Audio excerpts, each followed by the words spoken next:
వసతి గృహంలో ఉంటున్న బాలికతో నగ్న పూజలు చేయించాలని చూసిందో మహిళ. దానికి సంబంధించిన బ్రేక్ ని చూద్దాం. బాలికకు మాయ మాటలు చెప్పి లోబరుచుకోవాలని చూసిన ఘటన పెద్దపల్లి జిల్లా మంతనిలో చోటు చేసుకుంది. బాలిక పేదరికాన్ని అడ్డం పెట్టుకున్న హాస్టల్ వంట మనిషి పూజలు చేస్తే కనక వర్షం కురుస్తుందని చెప్పింది. అందుకు తన రూమ్ లో ఓ వ్యక్తితో నగ్నంగా పూజలు చేయాలని ప్రలోభ పెట్టింది.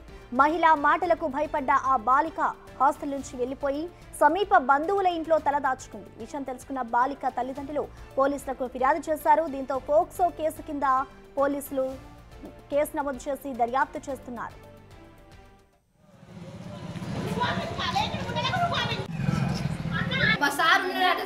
వాళ్ళ పిన్ని వచ్చింది, వాళ్ళ పిన్ని కలుతానికి వచ్చింది. రల్లి సార్ చూసారు, మన పంపియండి అని అంటే పంపించిందట. సార్ పంపితే ఇక్కడ లేదు, హాస్టల్కి వచ్చింది అని అంటే హాస్టల్ తీసుకొచ్చిందట.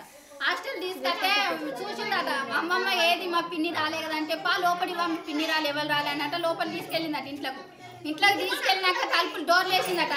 డోర్లు వేసి మళ్ళీ ఎవరికో ఫోన్ చేసిందట. ఇట్లా పూజలు చేస్తారు, మొత్తం బట్టలు ఇప్పి పూజలు అన్నీ చేస్తారు.